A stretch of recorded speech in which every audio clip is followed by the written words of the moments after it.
পদত্যাগ করলেন তথ্য উপদেষ্টা নাহিদ ইসলাম। শুক্রবার নতুন রাজনৈতিক দলের দায়িত্ব নেওয়ার কারণেই সরকারের উপদেষ্টার পদ থেকে সরে দাঁড়ালেন তিনি। দুপুরে উপদেষ্টা পরিষদের আনুষ্ঠানিক বৈঠকে প্রধান উপদেষ্টা ডক্টর মোহাম্মদ ইউনূসের কাছে পদত্যাগপত্র জমা দেন তিনি। এরপর রাষ্ট্রীয় গাড়ি ছাড়াই পায়ে হেঁটে রাষ্ট্রীয় অতিথি ভবন যমুনা থেকে বের হয়ে আসেন। এ সময় সাংবাদিকদের এক ব্রিফিংয়ে নাহিদ ইসলাম বলেন, রাজনৈতিক দলে অংশগ্রহণ ও গণ অভ্যুত্থানের স্বপ্ন পূরণে জনগণের কাতারে এসে কাজ করার জন্য পদত্যাগ করেছেন তিনি। নতুন বাংলাদেশ গড়তে সরকারে থাকার চেয়ে রাজপথে থাকাকেই বেশি প্রয়োজন বলেও জানান তিনি। অন্তর্বর্তী সরকার জনগণের প্রত্যাশা পূরণে কাজ করবে এমন প্রত্যাশা ব্যক্ত করে নাহিদ বলেন, উপদেষ্টা পরিষদে এখনো 2 জন ছাত্র প্রতিনিধি রয়েছে। প্রয়োজন হলে তারাও পদত্যাগ করে রাজপথে জনগণের জন্য কাজ করবেন। দেশের বর্তমান যে পরিস্থিতি, সেই পরিস্থিতিতে একটি রাজনৈতিক শক্তির উত্থানের জন্য আমার রাজপথে থাকা প্রয়োজন, ছাত্র জনতার কাতারে থাকা প্রয়োজন এবং আমরা যে গণতান্ত্রিক পরিবর্তনের আকাঙ্ক্ষা করি সেই আকাঙ্ক্ষার জন্য আমার যে গণ অভ্যুত্থানে যে ছাত্র জনতা অংশগ্রহণ করেছে সেই শক্তিকে সংহত করতে আমি মনে করেছি যে আমার সরকারের থেকে আমার সরকারের বাইরে রাজপথে আমার ভূমিকা বেশি হবে। গভীর শ্রদ্ধায় প্রথমবারের মতো পালন করা হচ্ছে বিডিআর বিদ্রোহে নিহতদের স্মরণে জাতীয় শহীদ সেনা দিবস। এ উপলক্ষে বনানী সামরিক কর্মস্থানে শহীদদের প্রতি রাষ্ট্রীয়ভাবে শ্রদ্ধা জানানো হয়। শ্রদ্ধা জানাতে এসে শহীদ পরিবারের সদস্যরা দ্রুত এই হত্যাকাণ্ডের নেপথ্যের কারণ উন্মোচনের দাবি জানান। এ সময় স্বরাষ্ট্র উপদেষ্টা জাহাঙ্গীর আলম চৌধুরী বলেন, তদন্ত কমিশনের রিপোর্ট অনুযায়ী জড়িতদের বিরুদ্ধে ব্যবস্থা নেওয়া হবে।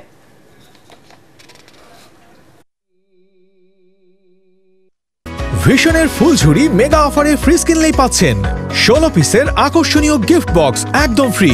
তাদের দুইটা মেইন দাবি ছিল, একটা হলো বিচারের দাবি আর একটা হলো এই শহীদ সেনা দিবস ঘোষণা করা। আমরা কিন্তু শহীদ সেনা দিবস ঘোষণা করেছি। আরেকটা দাবি ছিল যে বিচার, ওই জন্য কিন্তু আমরা কমিশন করে দিয়েছি।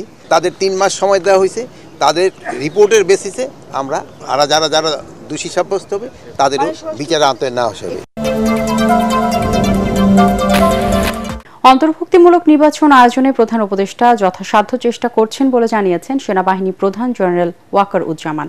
সেনাবাহিনী তার পাশে আছে বলেও আশ্বস্ত করেন তিনি। জাতীয় শহীদ সেনা দিবস উপলক্ষে আলোচনা অনুষ্ঠানে নিজেদের মধ্যে কাদা ছোড়াছুড়ি করলে দেশের স্বাধীনতা ও সার্বভৌমত্ব রক্ষা করা সম্ভব হবে না বলেও সতর্ক করেন তিনি।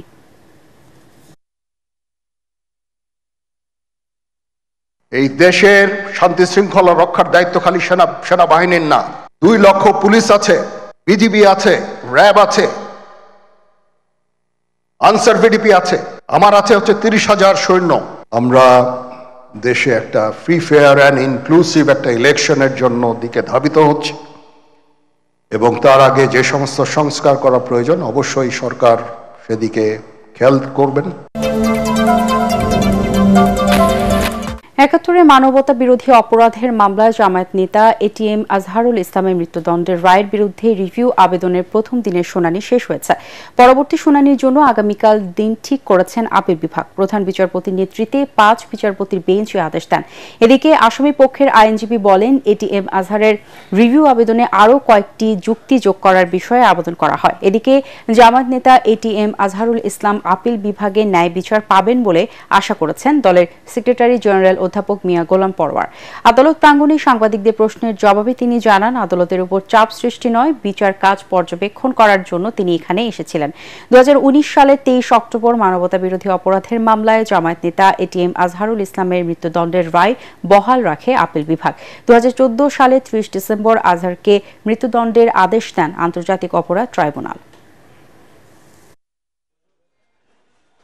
ফ্যাসিস্ট সরকারের আমলে তখনকার দিনের আপিল বিভাগ মৃত্যুদণ্ডাদেশ প্রদান করেছিল। সেই মৃত্যুদণ্ডাদেশের বিরুদ্ধে আমরা রিভিউ আবেদন দায়ের করেছিলাম। সেই রিভিউ আবেদন আজকে আংশিক শুনানি হয়েছে। আগামীকালকে সকালবেলা আবার শুনানি হবে এবং শুনানি অন্তে আদালত পরবর্তী আদেশ প্রদান করবেন।